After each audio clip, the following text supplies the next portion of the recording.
একটা গ্যাস নিয়েছে, single gas নেয়, কিন্তু তাদের গ্যাসটা হয়তো ফুরিয়ে গেছে বা ফুরোতে পারে, তাদের অন্তত একটা গ্যাস সাপ্লাই করুন ইমিডিয়েট। আর দুটো বড় গ্যাস যারা নেয়, আপনারা বলছেন 25 দিন তাদের জন্য বলেছেন, কিন্তু সেক্ষেত্রেও এটাও আছে যে ধরুন কোনো মানুষ হয়তো অনেকদিন আগে গ্যাসটা নিয়ে রেখেছে, তার হয়তো একটা ফুরিয়ে গেছে, আর একটা সে ইউজ করছে, তাকে দরকার হলে একটা অ্যালাউ করুন ইমিডিয়েট।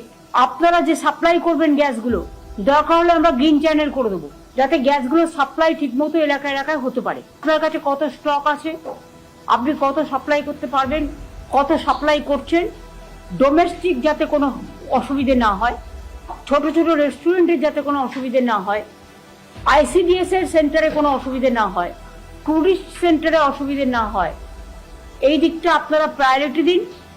এরপর আপনারা ঠিক করুন। আপনারা তো বলছেন 96% হচ্ছে ডোমেস্টিক আর 4% হচ্ছে কমার্শিয়াল। তাই যদি হয় তাহলে দরকার হলে একদম না দেওয়া থেকে আপনারা 2% দিন, এখন যতদিন আপনার কাছে অ্যাভেলেবেল নেই রেস্টুরেন্টগুলোকে বা যেগুলো ডেলিভারি করে তাদের। গ্যাস সাপ্লাইটা যখন ইম্পোর্ট করে ইন্ডিয়া, আমাদের নিজস্ব থাকা আছে কিন্তু ইম্পোর্টও করতে হয় অনেক, সেলফ সাফিসিয়েন্ট নয়। তারা যদি পাঠায় বেটার, না পাঠালে যতদিন পাঠাতে না পারছে একটা রেশনিং টাইপের করুন। কেরোসিনের সাবসিডিটা আপনারা, কেরোসিন গ্রামের লোকেরা স্টোভে অনেকে রান্না করে, আপনারা তো রেশনে এখন 75% কমিয়ে দিয়েছেন, 25% পায়। তো কেরোসিনটা আপনারা অ্যাভেলেবেল করে দিন গ্রামগঞ্জে, যারা স্টোভে রান্না করতে চাইবে, যারা গ্যাস পাচ্ছে না বা গ্যাস নেই, ওটা বাজারে অ্যাভেলেবেল করে দিন। আর রেশনে 50% করে দিন, যেটা সাবসিডি দেওয়া হয়।